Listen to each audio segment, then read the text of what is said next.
Alhamdulillahilladzi hadana Islam wa ikhtara lana khairul anam Muhammadin alaihi salatu wassalam amma ba'd.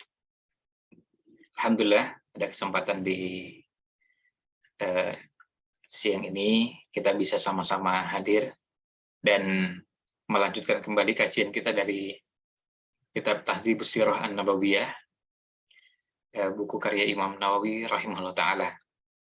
Pada kesempatan siang ini di pertemuan ke-62 kita sudah sampai pada bagian hampir terakhir ya. Kira-kira mungkin kalau diperkirakan melihat bahasannya mungkin bisa diselesaikan sampai pertemuan ke-63 maksimal 64 gitu ya. Ini pas dengan usia Nabi Muhammad SAW.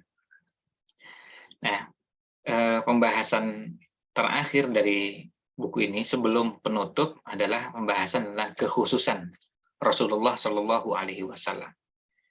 Kita bisa lihat di sini kekhususan ini ada 4 jenis, dan pada pertemuan sebelumnya kita sudah mulai masuk pada bagian yang keempat ini, kekhususan Rasul Shallallahu Alaihi Wasallam.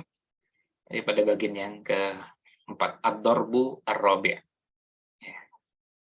ya, bagian yang keempat. Karena ada 4 bentuk kekhususan Rasul Shallallahu Alaihi Wasallam.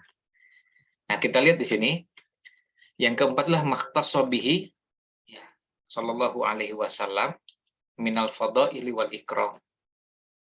Kekhususan Nabi Shallallahu Alaihi Wasallam bukan yang wajib, ya, bukan yang sunnah, tetapi ini merupakan keutamaan dan bentuk Allah memuliakan Rasulnya. Ini bagian dari cara Allah memuliakan Rasulnya. Faminhu, diantaranya an azwajahul lati tuwfiya anhunna muharramat.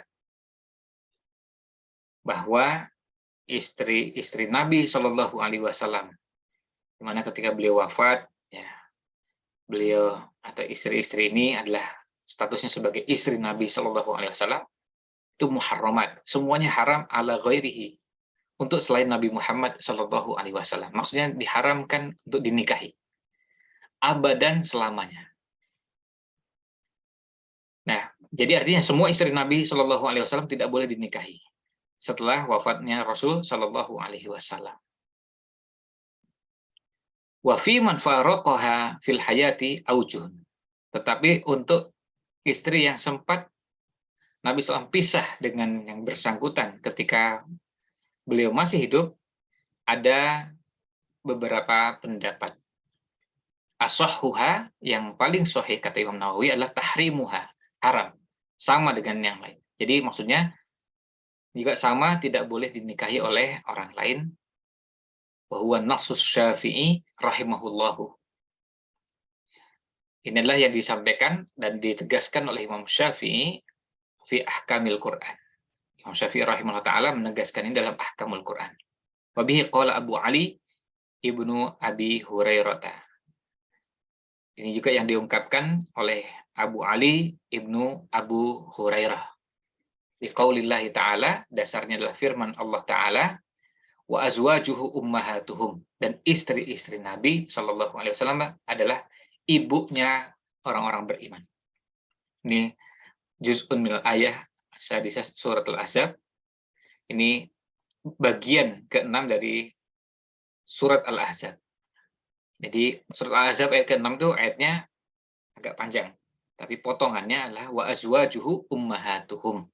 Istri-istri Nabi SAW adalah ibu-ibunya kaum mukminin. Wasani, pendapat yang kedua adalah tahil, halal. Wasalis, pendapat yang ketiga, tahrumul lati dakhala biha faqat. Pendapat yang ketiga mengatakan ini haram kalau Nabi SAW pernah menggaulinya. Fa idza qulna bit tahrim, jika kita mengatakan itu haram, fa fi amatin yufariquha bi wafatin aw ghairiha ba'da dukhuli wajhani. Nah, terus ada masalah turunannya. Kalau budak, ya, bagaimana dengan budak wanita? Ya, kalau budak wanita, kalau yang Nabi SAW pisah dengannya, baik karena wafat atau karena sebab yang lain, setelah dukhul, setelah kemudian ada hubungan, maka di sini ada dua pendapat. Ini tentu masalah turunannya. Tapi yang pertama masuk adalah berkaitan dengan istri-istri Nabi Shallallahu Alaihi Wasallam. Selanjutnya, wa minhu anna azwajahu ummahatul mu'minin. Berikutnya, kekhususan sebagai bentuk Allah memuliakan Rasulnya adalah bahwa istri-istri Nabi Shallallahu Alaihi Wasallam adalah ummahatul mu'minin, ibunya kaum mukminin. Sawa'un man tufiya tahtahu wa man tufiya anha. Jadi, baik statusnya mereka ini wafat ketika Nabi SAW masih hidup, atau Nabi SAW wafat dan beliau-beliau masih hidup. Wadzalika fi tahrimi nikahihinna wa wujubi ihtiramihinna wa ta'atihinna wa tahrimi uquqihinna la fin nadari wal khalwati wa tahrimi banatihinna wa akhwatihinna. Ini berlaku untuk haram menikahinya. Maksudnya haram menikahi istri-istri Nabi SAW dan wajib menghormatinya, taat kepadanya, dan haram durhaka kepadanya. La fin nadari wal khalwati wa tahrimi banatihinna wa akhwatihinna. Bukan dalam bahasan yang berhubungan dengan nazar, melihat atau berduaan, dan haramnya anak-anaknya atau saudari-saudarinya, anak-anak dari ummahatul mukminin. Maka fala yuqalu banatuhunna akhwatul mukminin. Maka tidak dikatakan anak-anak dari istri-istri Nabi SAW dikatakan akhwatul mukminin, saudaranya orang-orang beriman. Wala abauhunna wa ummahatuhunna ajdad wa jaddatul mukminin. Demikian pula tidak dikatakan bahwa bapak-bapak dan ibu-ibu mereka, maksudnya bapaknya ummahatul mukminin, ibunya ummahatul mukminin. Maksudnya bapaknya istri-istri Nabi SAW, ibunya istri Nabi SAW, itu tidak dikatakan sebagai kakeknya orang beriman, neneknya orang beriman. Tidak dikatakan seperti itu. Wala yuqalu, dan tidak juga dikatakan ikhwatuhunna wa akhwatuhunna akhwalu wa akhwalatul mu'minin. Demikian pula saudaranya, saudara laki-laki, saudara perempuan, maka tidak dikatakan sebagai oh ini saudara kandung, ya, atau ipar, ya, misalnya. Ini adik ipar, kakak iparnya orang beriman, tidak digunakan istilah itu. Seperti kita ketahui bersama bahwa misalnya Aisyah radhiyallahu anha, apakah Aisyah itu anak tunggal atau punya saudara? Nah, saudaranya dikatakan apa?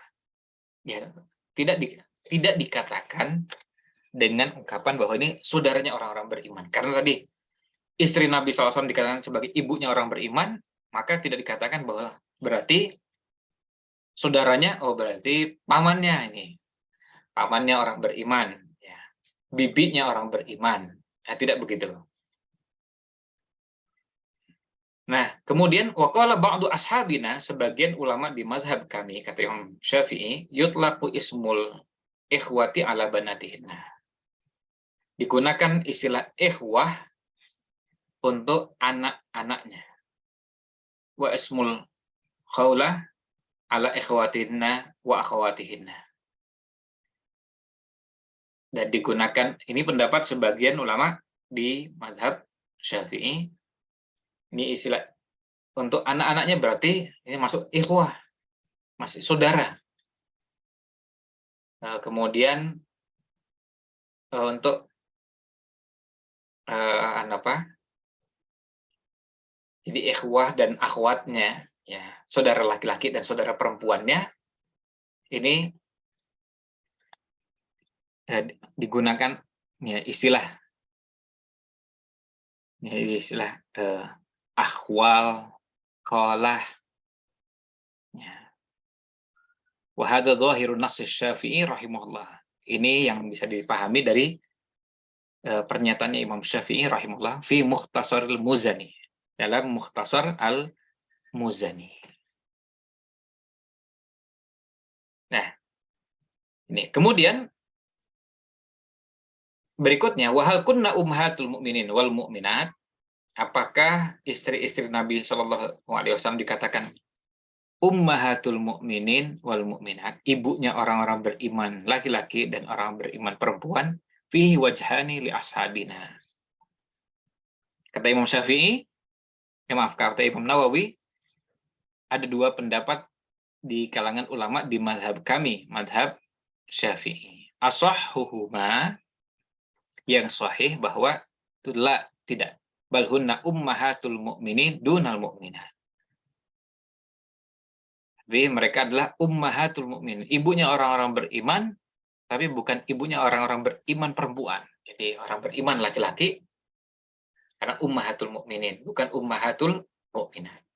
Wa huwal maqulu an Aisyah radhiyallahu anha. Itu yang dinukil dari Aisyah radhiyallahu anha.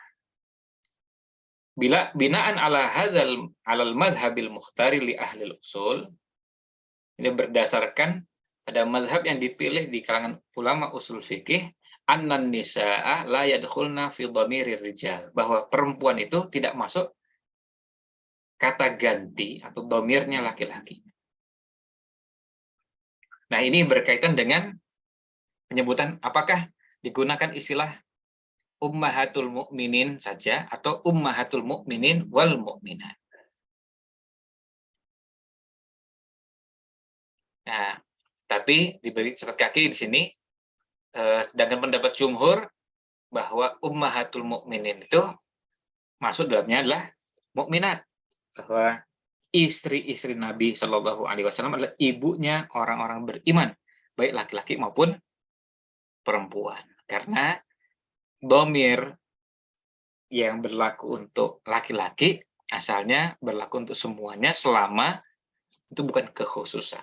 Ya, seperti misalnya kita menyebut ayat ya ayyuhalladzina amanu kutiba alaikumusshiyam. Nah, itu alaikum itu laki-laki. Apakah hanya khusus untuk laki-laki? Tidak. Ini berlaku untuk laki-laki dan untuk perempuan. Jadi semuanya dapat kewajiban mengerjakan puasa. Selanjutnya, waqala al-Baghawi. Imam Baghawi mengatakan, ini min ashabina, dari ulama di mazhab Syafi'i, wa yuqalu lin nabiyyi sallallahu alaihi wasallam abul mu'minina wal mu'minah. Dikatakan untuk Nabi karena ibunya adalah ummahatul mukminin. Atau kalau tunggal ya ummul mukminin. Berarti suaminya yaitu Nabi sallallahu alaihi wasallam dikatakan abul mu'minina wal mu'minat. Bapaknya orang-orang beriman baik laki-laki maupun perempuan. Wa naqal al-Wahidi an ba'di ashabina annahu la yuqalu dzalik. Imam Al-Wahidi meriwayatkan dari sebagian ulama-ulama di mazhab kami bahwa itu tidak dikatakan seperti itu. Tidak digunakan istilah seperti itu. Liqaulillahi ta'ala, karena firman Allah Ta'ala, maka Muhammadun aba ahadim mir rijalikum. Tidaklah Muhammad itu bapak salah seorang di antara kalian. Ini di surat Al-Ahzab, potongan dari ayat ke-40 surat Al-Ahzab. Nah, kemudian wa nass Syafi'i rahimahullah ala jawazihi. Imam Syafi'i rahimahullah mengatakan bahwa itu boleh menggunakan itu. Jadi boleh mengatakan bahwa Nabi SAW adalah bapaknya orang-orang beriman. Maksudnya abuhum fil hurmati, bahwa Nabi Muhammad Shallallahu Alaihi Wasallam itu adalah bapaknya orang-orang beriman, tapi itu dikaitkan dengan kemuliaan. Nah, maksudnya kehormatan, bukan nasab. Pokoknya makna ayat dan makna ayatnya laisa ahadun mir rijalikum wulid waladusul bihi. Laisa ahadun min rijalikum walada sulbihi. Salah seorang di antara kalian itu bukan anak tulang rusuknya, bukan keturunannya, maksudnya bukan dari nasabnya.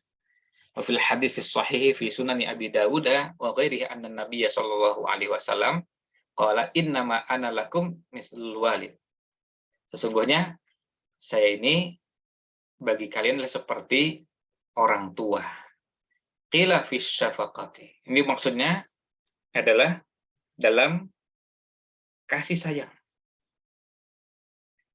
dalam belas kasih. Wakila fi Allah yastahyu min su'ali amma yahtajuna ilaihi min umuril aurati wa ghairiha. Ada yang mengatakan maksudnya adalah supaya mereka tidak malu lagi, tidak sungkan minta kepada Nabi Shallallahu Alaihi Wasallam apapun yang mereka perlukan, baik hubungan dengan hal-hal yang menyangkut sesuatu yang harus terjaga, aurat atau yang lainnya. Wakila fi dzalika kullihi wa ghairihi. Tapi ada juga yang mengatakan semua itu dan yang lainnya. Terkait dengan tafsiran bahwa Nabi Muhammad Shallallahu Alaihi Wasallam adalah bapak orang beriman, tapi bapak bukan nasab. Bapak dari sisi bahwa beliau ini kita hormati, kita muliakan, bahwa beliau ini seorang bapak yang sangat sayang kepada anaknya. Nah, itu bentuk tafsiran. Termasuk kalau minta sesuatu jangan sungkan-sungkan untuk menyampaikan. Waqad awdahtu dzalika kullahu fi kitabil istithabati min syarhil muhadzab. Saya sudah jelaskan hal tersebut semuanya dalam kitab Al-Istithabah, di kitab Syarah Muhadzab. Kitab Al-Muhadzab ini adalah kitab fikih di mazhab Syafi'i yang disyarah oleh Imam An-Nawawi dengan judul Al-Majmu'. Jadi ini kitabnya namanya Al-Majmu', Syarah Muhadzab. Nah, di bab tentang Al-Istithabah atau kitab Al-Istithabah di dalam Al-Majmu' ada ulasan lebih lengkap tentang hal ini. Berikutnya, kekhususan yang ada pada Nabi Shallallahu Alaihi Wasallam sebagai bentuk pemuliaan, pemberian kehormatan kepada Nabi Shallallahu Alaihi Wasallam adalah wa minhu tafdilu nisaihi Shallallahu Alaihi Wasallam, yaitu istri-istri beliau diberikan kelebihan, keutamaan ala sairin nisa, dibandingkan semua wanita, dibandingkan semua wanita.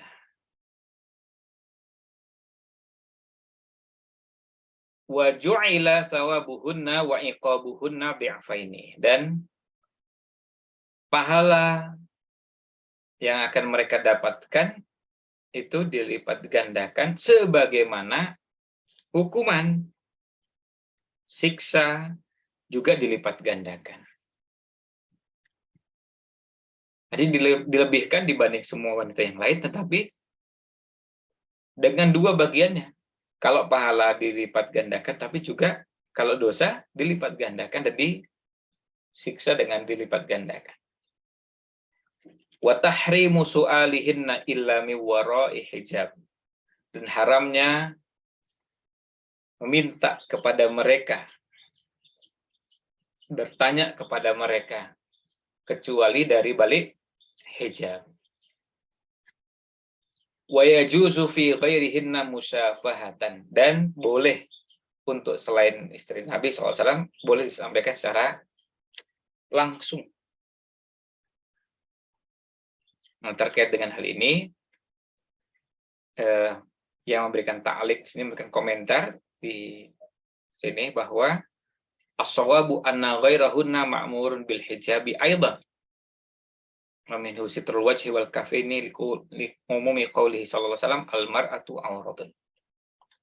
Yang lebih tepat bahwa ini berlaku juga kepada umatnya, kepada wanita-wanita lain, bahwa perintah untuk meminta sesuatu dari balik hijab, artinya ada hijab antara laki-laki dengan perempuan, dan ini jelas bukan mahram, ini berlaku semua, termasuk pada selain istri Nabi Shallallahu Alaihi Wasallam. Nah, demikian pula menutup wajah dan kedua telapak tangan, ya, karena menggunakan keumuman hadis Nabi Shallallahu Alaihi Wasallam, almar'atu auratun, wanita itu aurat. Hadis riwayat Ibnu Khuzaimah dalam kitab Sahihnya, Sahih Ibnu Khuzaimah nomor 1685, dan Imam Tirmidzi juga meriwayatkannya di nomor 1173. Hadis tersebut disahihkan oleh Al-Albani dalam Irwaul Ghalil nomor 273. Wa amma qauluhu ta'ala, adapun firman Allah Ta'ala, wa idza sa'altumuhunna mata'an fas'aluhunna min wara'i hijab. Jika kalian meminta, ya, kalian meminta barang, minta sesuatu, minta keperluan kepada istri-istri Nabi Shallallahu Alaihi Wasallam, maka mintalah dari balik hijab, dari balik tabir. Ini surat Al-Ahzab, potongan ayat 53. Fafiha umumun ma'nawi lin nisa'i kafa. Ini berlaku untuk semua wanita. An-nisa kafa, semua wanita. Imam Qurtubi mengatakan ketika menafsirkan ayat ini, masuk ke dalam ayat ini semua wanita. Semua wanita, maksudnya bukan menjadi kekhususan istri-istri Nabi Shallallahu Alaihi Wasallam. Jadi semua kaum wanita muslimah masuk dalam kategorinya, masuk dalam makna ini berdasarkan makna yang terkandung dalamnya, dan berdasarkan cakupan prinsip-prinsip syariat bahwa wanita seluruhnya adalah aurat, badan dan suaranya. Oleh karena itu tidak boleh membukanya kecuali karena suatu hajat. Ini kata Imam Al-Qurtubi dalam tafsir Qurtubinya, jilid 14 halaman 229. Nah, kemudian yang terakhir di sini, untuk siang ini, setelah disebutkan kekhususan untuk Nabi Shallallahu Alaihi Wasallam dan bahasannya yang berhubungan dengan nikah terlebih dahulu, baru nanti setelah itu yang tidak berhubungan dengan pernikahan. Nah, di bagian ini ditutup dengan wa afdalu azwajihi Khadijatu wa Aisyatu. Istri Nabi Shallallahu Alaihi Wasallam yang paling utama adalah Khadijah dan Aisyah. Qala Abu Sa'ad Al-Mutawalli, wa ikhtalafa ashabuna ayyatahuma afdal. Para ulama di mazhab kami, di mazhab Syafi'i, berbeda pendapat tentang mana yang lebih utama antara Khadijah dengan Aisyah. Ulama di mazhab Syafi'i berbeda pendapat tentang mana yang lebih utama. Tapi semuanya sepakat bahwa Khadijah dan Aisyah adalah istri yang memiliki keutamaan dan terbaik di antara para istri-istri Nabi Shallallahu Alaihi Wasallam yang ada.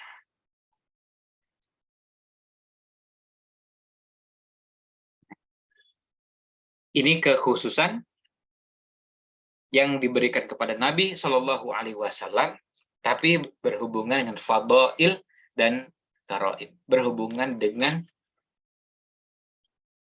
keutamaan dan pemuliaan. Jadi berhubungan dengan fadilah, keutamaan, dan ikram. Bagaimana Allah memuliakan Nabi Shallallahu Alaihi Wasallam. Dan seperti biasanya dibagi dua, yang berhubungan dengan nikah, dan nanti pada kesempatan berikutnya, ini agak panjang juga, ada beberapa halaman berhubungan dengan selain nikah. Ini berhubungan dengan selain nikah. Nah, ini ulasan yang bisa kita bahas pada kesempatan siang ini. Mudah-mudahan ada manfaat yang bisa diambil.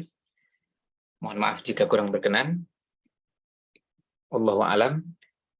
Wassallallahu ala nabiyina Muhammad wa ala alihi wa sahbihi ajmain.